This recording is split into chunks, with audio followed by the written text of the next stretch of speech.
You don't need to go to the trade show to actually explore what's out there in your industry, what's happening there. So it definitely has its impact.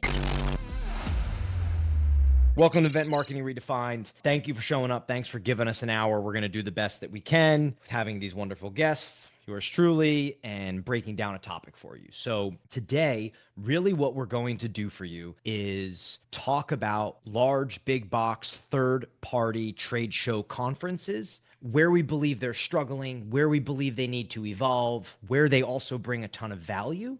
And then we're also going to comp that and compare that and talk a little bit about the rise of smaller, micro, more intimate events that everybody seems to be talking about, whether you host them or not. So we're going to kind of give you a compare and contrast. And one of the things I love about having Aleksandra here is that not only is she extremely experienced, but when her and I were talking originally, she talked about trade shows struggling, only a few good events around, and it kind of kicked us off. And what I like is that her and I sit in different seats, right? So she's the corporate event marketer. I sit more on the partner side of things. So we have two different viewpoints. I think this will be a great topic for us. Aleksandra, welcome. Thanks for being here. You're in Prague. Thanks for doing this. I really appreciate it. Thank you for inviting me. Always a pleasure to chat about events. Let's kind of cruise in. Why don't you just very, very briefly, real quick, just give us a little bit who you are, where you work, what your experience is. Yes, so currently I work as experience marketing director at a company called Pixelz, and we are a very niche company. We do post-production and content creation for e-commerce brands. So if you shop online, there is a high chance actually that the images you're looking at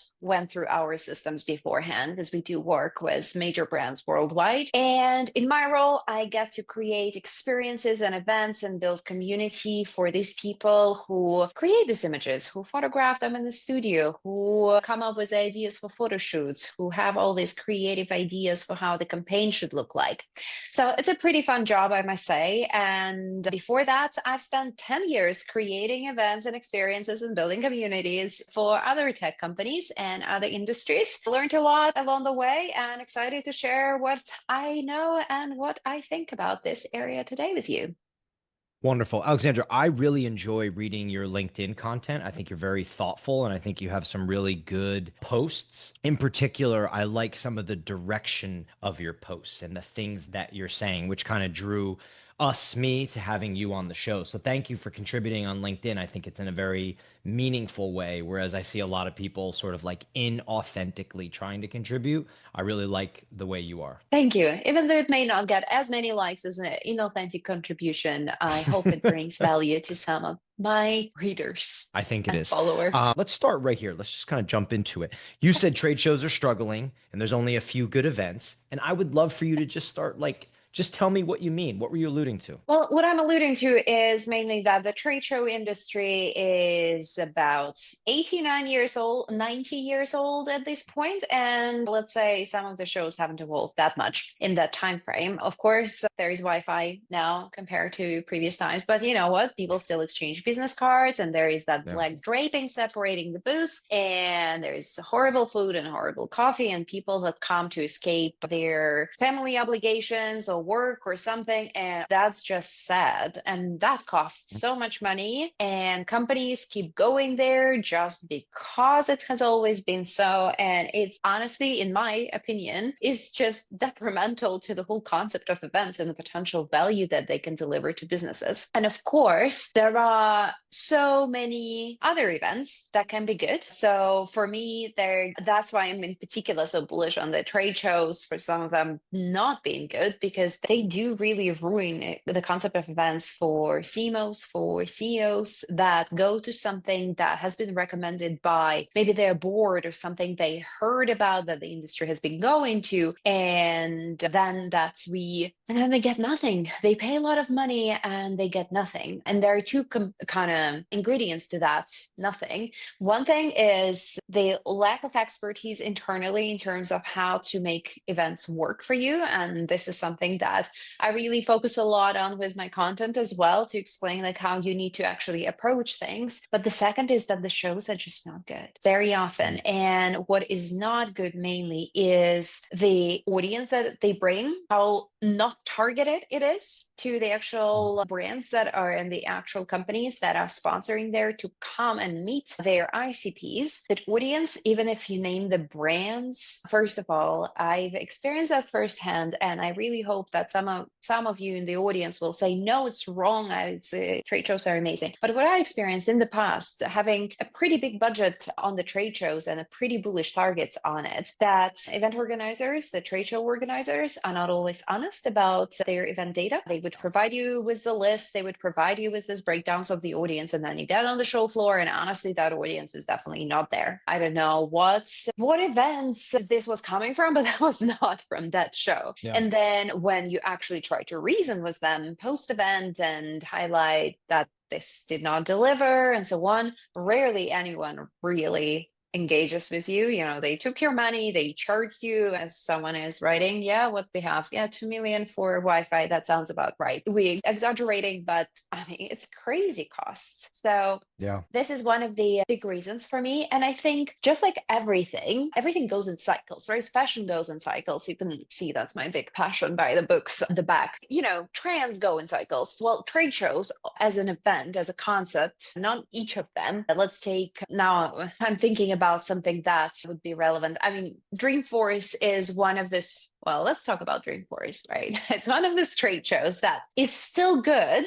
It still attracts good audience, but at the same time, it costs so much to do a proper participation that most of the companies will never be able to make it work for them. Obviously, people get creative, do side events, do some takeovers and so on. So this is still a good example. But there are other events. I mean, Vegas is full of them, right? Every single day there is a new convention happening. They just outgrown themselves. Like they are on that decline trend. They've been around for, 15, 20 years. Something new needs to come up. And we were all talking during COVID, now like that's time to, what was that? Reignite, reinvent, reinvigorate, whatever. It was a very popular word. And we were all hoping now we'll get back and fresh bloods, new stuff. And we got back out of the pandemic, and all these shows, they just carried on in exact same way they used to, same boring receptions, networking.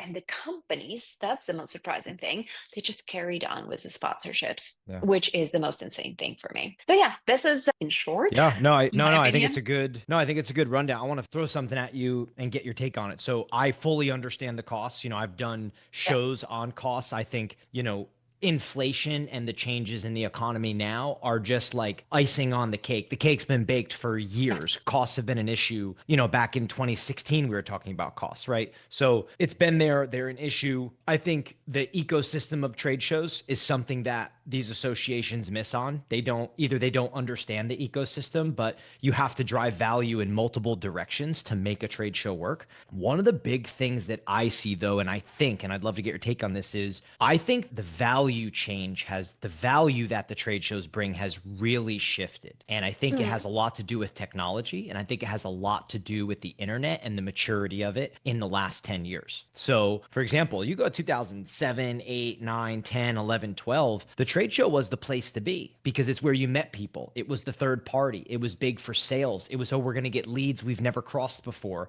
It was almost a lot of FOMO, had to be there type thing. Well, one of the largest shifts that I have seen since the maturity of the internet, from LinkedIn to Facebook to the ads to the targeting to softwares like Zoom Info to the way prospecting, marketing, and sales has changed astronomically. So a lot of people, you no longer need to be at the trade show.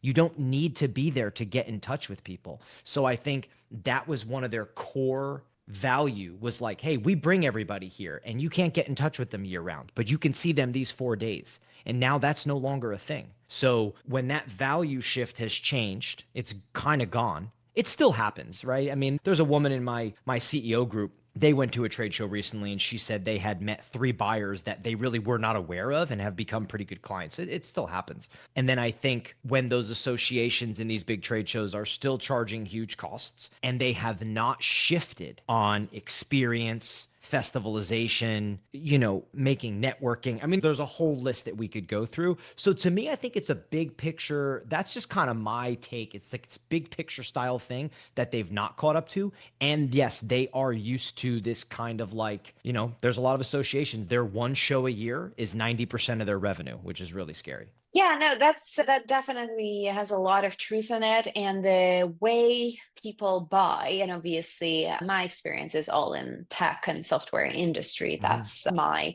prime spot. So the way people buy software has changed. People do not do the research online, or they don't go to the shows, right? They get informed through communities. They will ask someone, they Yep. trust the word of mouth. By the Mhm. time they actually want to make a decision or connect with any of the vendors, they actually have already made their selection in some way. And again, as you mentioned, like the data is so available right now. You can just have it all. You don't need to go to the trade show to actually explore what's out there in your industry, what's happening there. So it definitely has its impact. And yes, in a way, these events are the place where people can get together as a community and share and learn Yeah. and ask each other questions. Actually, who do you need to go with? So unless I think that, and that's when, if you are part of that conversation potentially as a company, as a vendor, this is where you need to be, because then, okay, that community comes together, they're talking to each other, they're sharing, they're tackling the challenges that they have,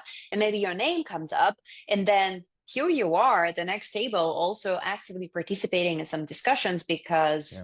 you are also an expert in this area. And that's when these connections happen really in a very authentic way. And also they immediately have the level of trust that is much higher than when someone is walking down the aisle and gets kind of almost attacked by people at the booth because we need to Mhm. hit that lead target. I think we've all been there when on either side of this things, when you're either at the booth and you really try to talk Yeah. to everyone, or you are at a show and everyone wants to talk to you and you actually don't want to talk to you, even for free swag or coffee. It's interesting as you were saying that, I was reading in the comments, but so what Mm. you're sort of alluding to is a little bit of like a digital saturation that in my eyes has created mistrust. So then now people are buying differently, right? So they're not just going online to read your BS blogs anymore to understand. They are getting it from community, right? Because they want it from someone they trust. They're going to get it Yes. from somebody like in our chat where they see something and they're like, oh, I use this. It's really good. Like, hey, can you send that to me? How are you using it? What's the method for it? Right. And I think a lot of that has to do with digital saturation. I also think inversely, digital saturation is a huge positive and swing for events in general because people want to get face to face. So, as much Yes. as the technology and the internet maturity is advancing, it's also turning people back to events. And I think what it keeps having me think is events just kind of have to get their shit together. It's like understand what these people are coming for. They are coming for real networking. They're coming for knowledge sharing, exchanging of ideas. They're coming for community, right? And I think, just one point here on this last is essentially, Francisco said, in my opinion, trade shows are no longer about pipeline building, but strategic one-to-one meetings, which advance existing relationships through side events and booking meetings for other after show. I agree and disagree, Francisco. I do think that trade shows work for pipeline building. I think it's the method in which you do it. I actually think there's way more going on at trade shows than people know. Yeah, I think you're adding new leads, you're bringing on pipeline, you're moving pipeline, you're closing deals, you're taking people through almost every layer of it. So Alexander, that was just one thing you had said Yeah. that I wanted to touch on was the internet Yeah, side. and I think since we kind of touched upon that comment, the thing was that if they are not for pipeline building, I mean, if you're doing one-to-one meetings and you're booking these meetings with existing customers or existing deals, like it has to be reflected on the pipeline, right? And Yes. if you're Otherwise, what are you paying doing? They're about so 50 or expensive. 70,000 Yeah. Yeah. for a show, and that's even not, I'm consulting currently a couple companies, and oh my God, the things that they signed up for and the amount of money they paid, and then decided that they need to actually understand why they did it and Yeah. what they should be doing with it. You have to have pipeline goals. That's the thing. And yes, but it's true that trade shows do not really support those pipeline goals, because also it's very hard to book one-to-one meetings with people around the show. You do not get lists that much anymore. Actually, don't know that much about the US, but I know the shift is also happening. I mean, in Europe, you are not going to get attendee lists and contact information. That's just against the policy. And people hate being reached out before the Yeah. event to book these meetings. If they decided to go for it to the event, it's because they had a reason to. And if you were a reason, you would probably know it by now. So it's just, but that being said, I just want to make a point, something I mentioned as well. There still are some good shows. And it comes down to, first of all, targeted audience for you that you are actually going to meet with, who you need to meet, who you want to meet, the possibilities that the organizer is providing for you. It has to be more than a booth, like this turnkey thing that no one wants to be a part of anymore. It has to be experience-based or something interesting, interactive, highly targeted to the audience. And then it's the cost of it versus what you can get out of it.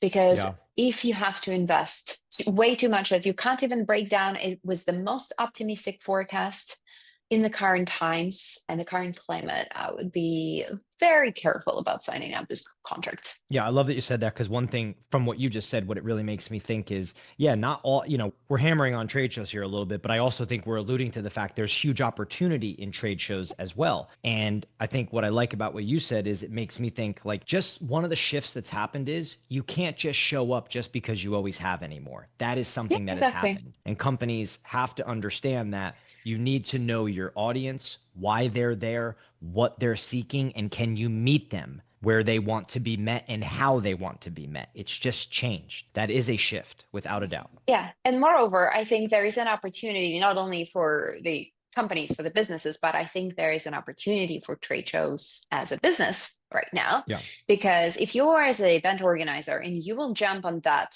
trend of creating highly curated shows as a very specific audience for a select segment of companies that have an overlapping audiences in their target accounts, they will come to you and they will pay you money. Mm-hmm. If you're able. It's not, I think, well, it's half of, we will get into that. Maybe it's a great segue about all the small scale events, but obviously the shows that are catered to a segment of companies, 50, 70 companies that have an overlapping audience that they are targeting, then we're not talking about thousands and thousands of people. We're talking about a few hundreds of people that you are able to bring.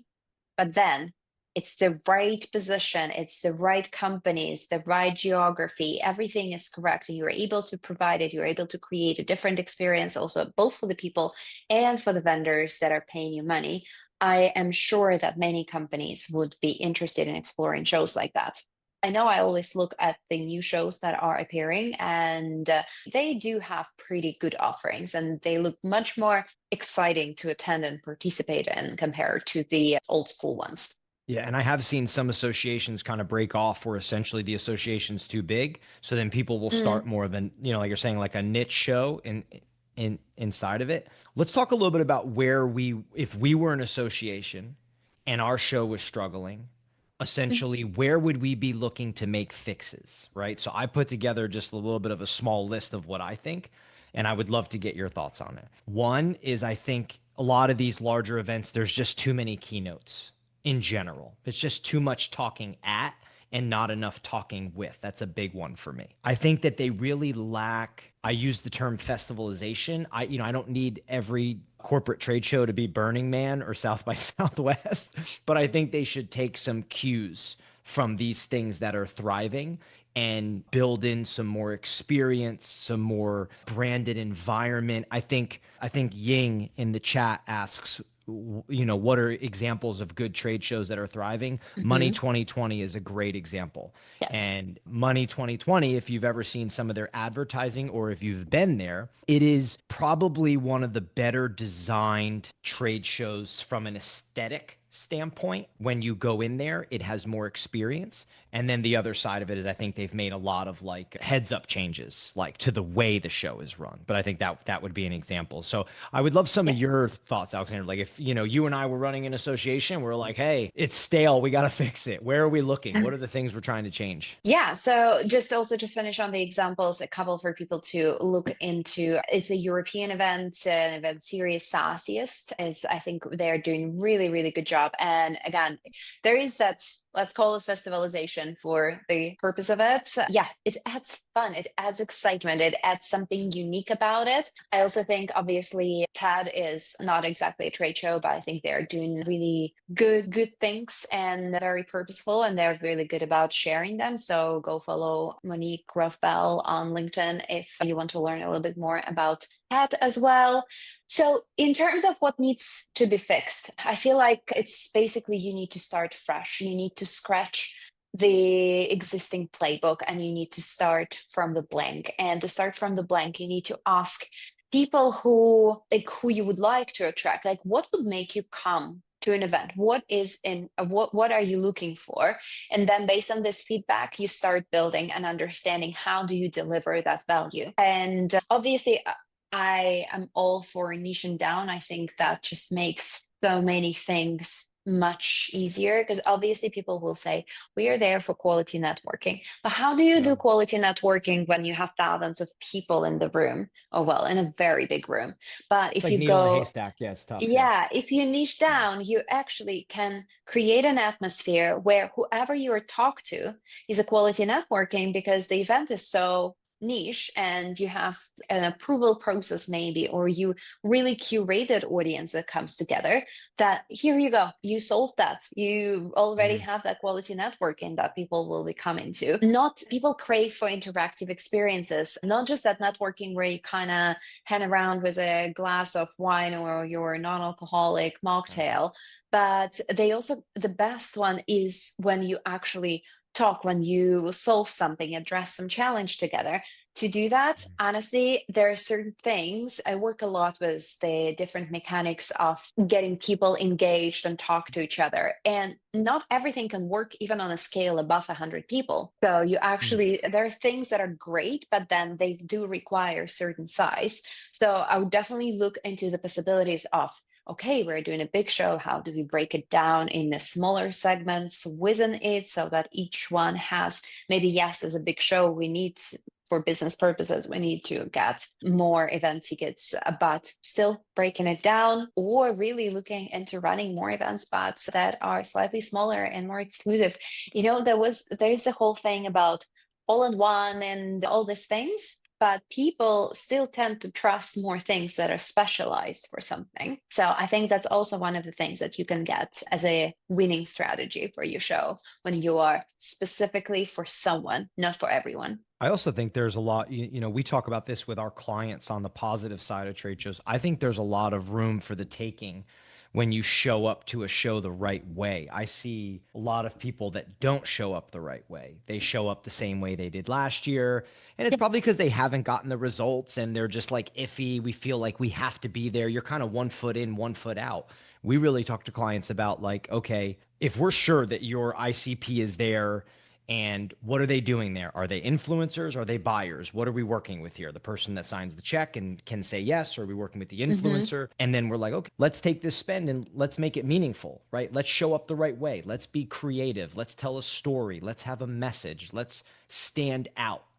Because I think that a lot of people at trade shows, you just get lost in the sea of parody in the exhibit hall, and there's not many people looking to meaningfully engage. So I do think that there is chance to stand out. We have a lot of case studies of clients that I think are killing it at shows. Yeah, for sure. And again, like there still is the opportunity and you can still go. I do think though that with the shows, the costs are pretty high, and there is a certain level of investment that you need to put into a show to stand out and to make it work. If you want to go, sort of say, classic route was not classic performance there. So classic route meaning you have a booth, maybe you have a speaking session, maybe you sponsor, I don't know, reception, drinks, whatever there is, a party. Mm. It is an investment, and you need to understand whether, given your specifics of your company, of your contracts that you're making, is it going to be worth it? But then there are creative ways to be part of trade show without going the classic sponsorship Mm-hmm. route. And these are very interesting. And this is where creativity really thrives. And I also think that one of the reasons that people go kind of year after year, exact same stuff, because, it's very easy to repeat exact same stuff. You don't need to spend additional resources and so on. And many companies, they do not have additional resources, and it's done by someone, and that trade show is not on top of their priority list, even though it's such a huge investment. It's just a marketing manager trying to get through their day and week with a million other tasks and also manage the trade show. It's one of the things why companies really, if you are serious about investing in events and putting some money there, you also need to invest in expertise in making it work. And it can be in-house, it can be external, but external, it's not just about managing that event and ordering the booth and the branding. No, it is actually about strategic understanding how this event is going to work for your business. And also, I see the question, sorry, I will just address it real quick. Go ahead, yeah. Who signed these contracts for big amounts? It was not an event marketer. It was CEO's decision without even talking to sales. That was quite interesting. I Sales love what doesn't you want to go said. through those shows as well. So fun. Yeah, I love what you said about the strategic aspect of going to the trade show. I mean, that's a lot of what we talk about on here all the Yeah. time, I mean, we've talked about it a ton, and I think it's there for the taking. If you're, well versed in the audience, you create curated experience for them, and you know what you can take from it. And I think that really dictates what your spend and what your approach looks like. Not every show requires a 20 by 20 space and a sponsorship and a big build out. Some shows it works, some shows it doesn't. Some shows you do more offsite, some shows you do more speaking. That is the strategic and the approach side of it is, the strategy should match what's needed to produce the result that you want. And then you're constantly applying different applications. Essentially, it's not all the same. Yeah. All right, if anybody has any questions, you got Q&A at the bottom of your screen, click on it, throw it in there. If it's for me, if it's for Aleksandra, if it's for both of us, throw it in there, ask us, fire away. We'll take any questions that you throw at us. Now, Aleksandra, let's shift a little bit into, we have heard people talking about going into smaller, people call them micro events. There's a lot of companies shifting and starting their own host event, smaller experiences, city by city, dinners, get-togethers. People are going more down this path. So let's talk about it. My gut on it's a shift for good reason. It's not all great like everybody says it is when it first starts happening, but there are a lot of again, like anything else, does it fit what you're trying to accomplish? And do you have a good strategy and approach to what you're doing? So I'd love to get your take on some of these smaller events and where you're finding success. I've been advocating and rooting for small scale intimate events before it was a trend. So saying that this is a way to go back in like 2018. And so way when still everyone was dreaming about quantity was the thing. The numbers game was the big one. And I think the big shift actually to small scale events happens for two reasons. First, trade shows and a whole old system is not working anymore. So people started looking for some other options. And not everyone can pull off a huge user conference on their own, because it is a big thing to manage as a marketing team, for example, in-house, and the costs as well. And obviously you need to produce results a little bit faster. And that's where obviously dinners and meetups and some targeted smaller events, they can show results a little bit faster, because the people that you will be bringing in there could be a mix of your existing pipeline of your existing customers with upsell opportunities, plus new prospects and cold accounts. So that allows you to show the results on your investment a little bit faster and a little bit with more precision, I would say. Also, I think that obviously that is this big movement. That's nothing new, right? That was used to be called field marketing, and it's field and event marketing. That's all intertwined. So this is a very much a tactic thing as well. So it helps sales, and usually salespeople like a dinner much more than they like being at a trade show at the booth.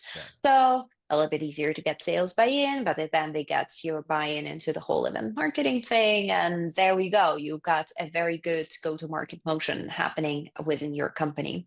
So I think for all these various reasons, and speaking of that, it may not all be that great. That's true.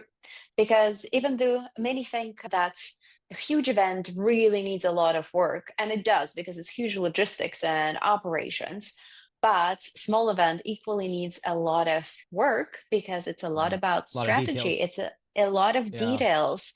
I do dance and teach dancing, and I like the analogy with a choreography because when you have a mass choreography with 150 dancers, if one of them did not hit the beat quite right with their toes, there's a high chance no one actually saw it. But if it's a solo performance or a Yeah. duo, It's a great every way of single explaining it. mistake is visible. So the Yeah. same happens with the small event. Every single mistake can ruin the experience from the invitations to the opening, the check-in, the experience, the post-event.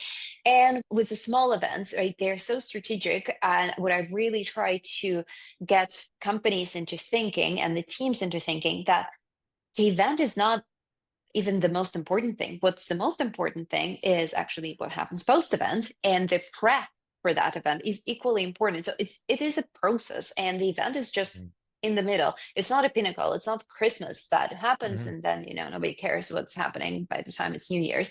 No, it needs to be that whole strategy. And I think it has to be like this with all events, but this is one of the reasons I think small events fail sometimes to deliver results for companies because they're not thinking about it properly. And they think that it's so easy and fast to fill up the Yeah. seats. Maybe others, the right people that you're bringing in, they're very small. So everybody Mm-hmm. needs to be able to drive your business forward. Yeah. I think whether it's a small event that is a host event or one that you're just contributing to, or whether it's a huge trade show and conference and you're comparing them, at the end of the day, if you don't have clarity on what you're seeking to gain and what your end goal is, then to me, you're kind of just shooting in the Mm-hmm. dark, right? A lot of people, I've seen people talking about creating, oh, we have this idea for this small event. Well, why? What is it? Which part of your pipeline is it Oh, of adding, course. moving? Is it accelerating? Is it closing? Is it taking customers and building more relationship and upselling and adding average spend? What are you doing that it's accomplishing? And a lot of times people are like, oh, well, it's not thought of that We'll way. do a And I think dinner. that's, Let's do a dinner. and Like what's it's going to gonna happen, cure Alexandra, is we're going everything. to repeat the same cycle, which is that's what happened with trade shows. At some Mm-hmm. time, people forgot why they go or what they're there for. Where when you ask somebody, hey, when you go to this trade show, Yes. are you there for leads or are you there for customers? And then they're like, well, yeah, I mean, we get leads, but man, we see a lot of customers. And you're like, well, what are you optimizing for? What are you, right? Because if you're seeing customers, I'm trying to Yes. optimize for strengthening that relationship. I'm trying to optimize for cross selling, for upselling, for building more trust, right? And then the same, what are you doing for leads? So I think the same thing can happen with small events, but I see tremendous value in small events because I think that experience, the curation of, I can't stress enough to people like really knowing their customer and not being tone deaf with them and giving them what they want and what they're seeking. And I think you can really do that at a small event. And then that gets them appreciative, curious in you, and starts to build trust, rapport, bond in that space. Exactly. And these small events, you need to be so strategic about how you position your team, how to make sure that people Mhm. get to know you on on a human level, because then how the trust is built. Trust is rooted a lot in our psychology, right? So we Yes. really need to understand how that works, what needs to happen. And yeah, this is where you curate all those moments of emotional connection, of a shared experience of them, something that everybody kind of lives through together, even if that's on that small scale. First of all, totally agree. Everything needs to come from the why. Like you need to establish the why Yeah. first. And the event format regardless, small, large, whatever that Yeah. might be, small events, also different formats and sizes, it comes from your objectives as a business. What exactly you're trying to achieve as a business? How are you helping your sales team? What do they need right now? Because if you're helping your sales team, they will be engaged. They will make it a success. And if you're not helping them, if you're making it another obligation for them, they're not going to engage, and they're like, the event No. will be a fail. This simple. So if a CEO says, let's do a dinner, you need to understand why from business perspective. Then you need to ask sales, how can we help you with events?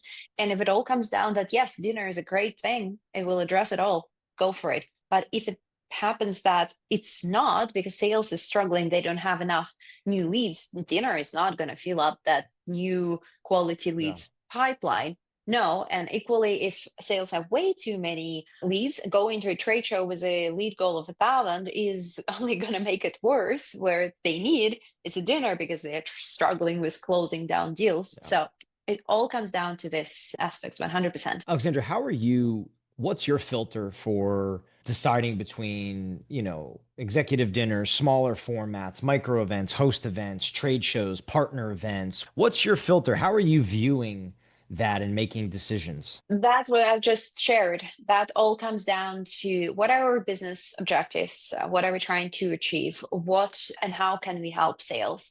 Because that's marketing. I see Yeah. events as a marketing channel. There is content, there is paid ads, there is social media, and there are events. So it is the channel that its ultimate goal is to drive revenue. To drive revenue, we need to make sure that we are giving sales what they need. So we always work very closely with our sales team, so leadership, to understand what they need, what the goals are, where issues are, what can we do to address it, how can we help through events channel. It tends to be much more impactful compared to, especially a little bit more further down the funnel. Yeah. And obviously, sometimes there are things, and it differs also from company to company, where also depends on your budget, right? If you have a Yeah. bigger budget, you can consider, all right, we actually do know that we want to be at that show. In my times back with SEMrush, we knew we wanted to be at Inbound because that was the big show and we knew it is a big investment. Yes, we're going to collect leads, but we are going to make a splash. We're going to be that big booth right down the elevators as everybody comes in. That's the first thing they're going to see. People are going to make pictures. We're going to be there. So there was a lot of brand lift component to Yeah. it, but Love we could that. afford it at that time, right? Mhm. We knew that we potentially, yes, we are going to close some deals. We are potentially going to break even, maybe, but maybe we're not going to make as much money. But where we are going to make it, and for our, let's say, European team, we're going to focus more on the smaller roadshows. And then for some super VIP customers, maybe we would even do an on-demand event format for them specifically, because they are too cool to go to an event, but they wouldn't mind an event. And they have so many people that they would like to bring to an event, so it's very expensive. So we'll bring an event to them and create something for them. So really that comes down to that internal communication and understanding what you need to achieve best goals and hit your revenue targets. Awesome. We got 2 questions. Let's take them. I love questions. Anna asked, are you seeing any interesting formats in these off-show floor events? And I would assume that off-show floor, that would be different side events that happen around the trade shows, let's I say. I assume so too, yeah. Yeah. I think that everything rooted in experience is great, and really getting creative. I know, well, personally, I'm not a fan and I wouldn't go for a run with a bunch of my prospects just because I get really red as a tomato. But I know that many people appreciate it and enjoy it, and then can have a nice coffee and croissant conversation, for example, after it. So that can be fun. Pasta making experience, something else, something different, something refreshing, something that people will remember. Experimenting with time, the drinks might be overdone, this 5 to 6 hour, maybe it's a little bit Yeah. too much. Try to fill up other spots. And also, if you know you're very targeted for a specific persona, try to create something for that persona and know when they are available. I think there were some good examples. Again, I'll bring up the inbounds because obviously it is about marketing and so on, and there are different vendors, but there are event marketers who are making it all happen, right? They're managing this boost and so on.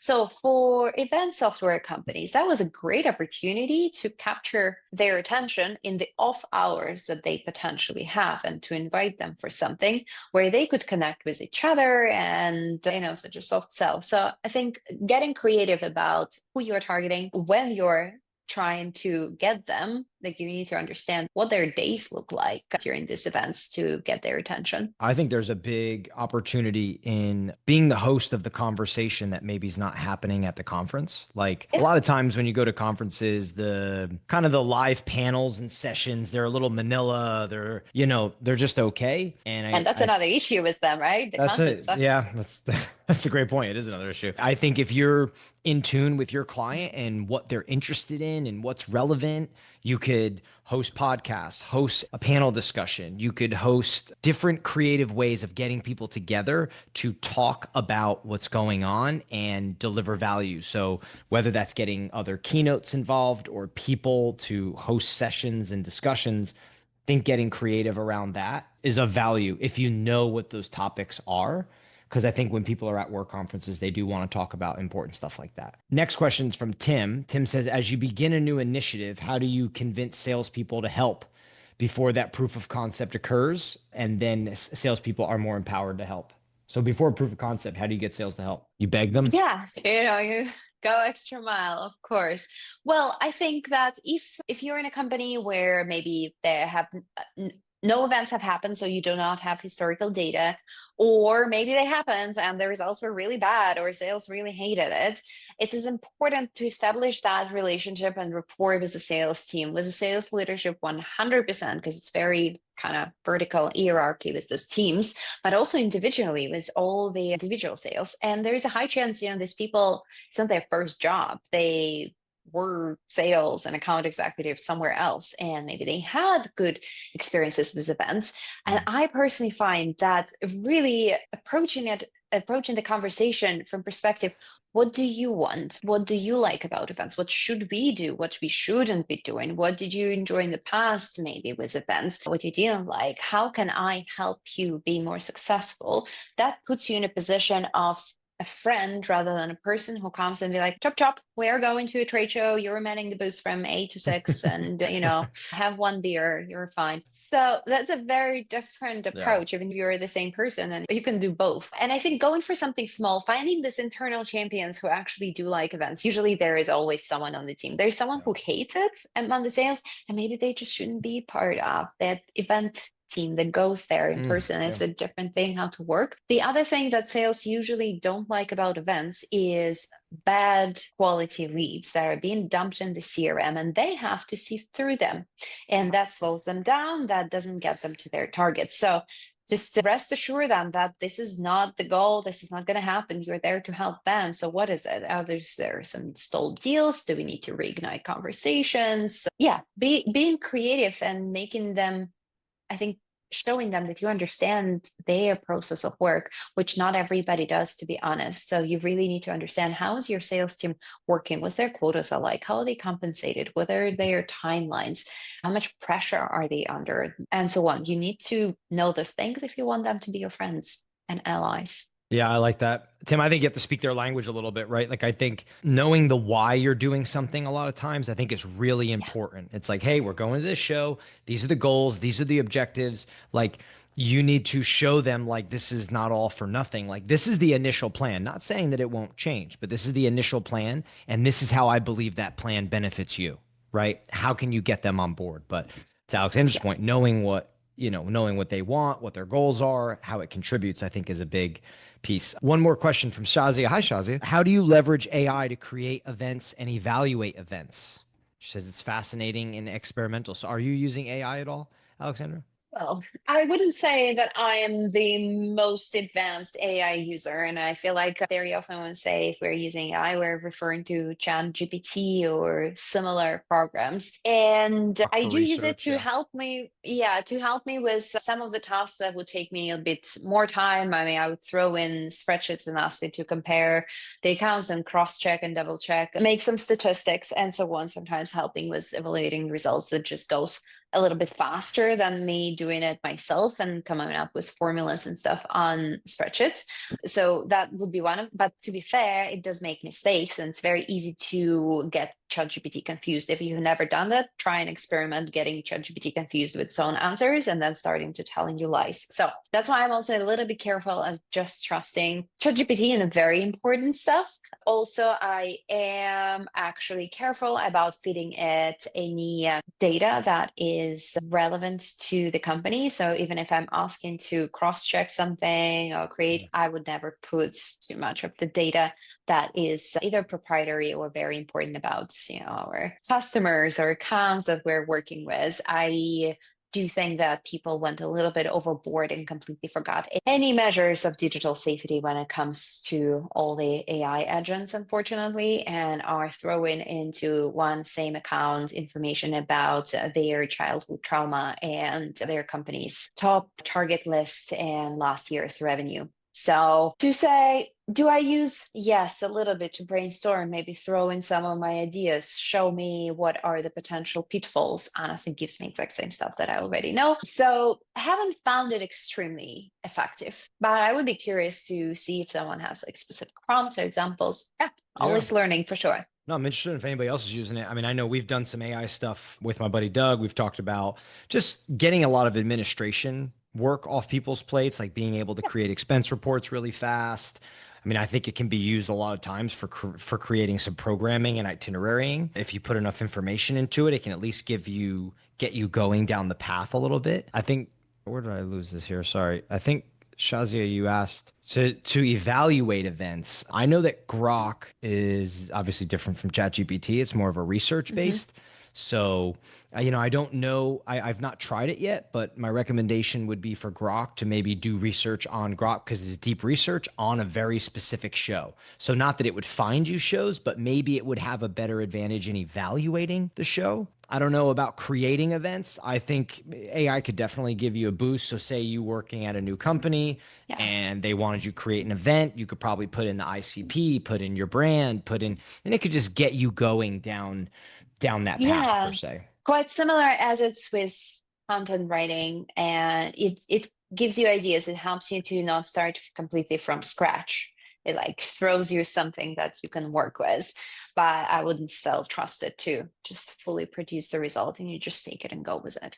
I like what Michelle said here in the chat. It says, for sales rep buy-in, I host an internal competition which rep utilizes my show which rep utilizes my show specials the most. Even if they are not attending the show, they have the ability to promote the specials to their clients, even if the show is not within their region. Winner wins Mary Jim sunglasses is one way to get, to show more value.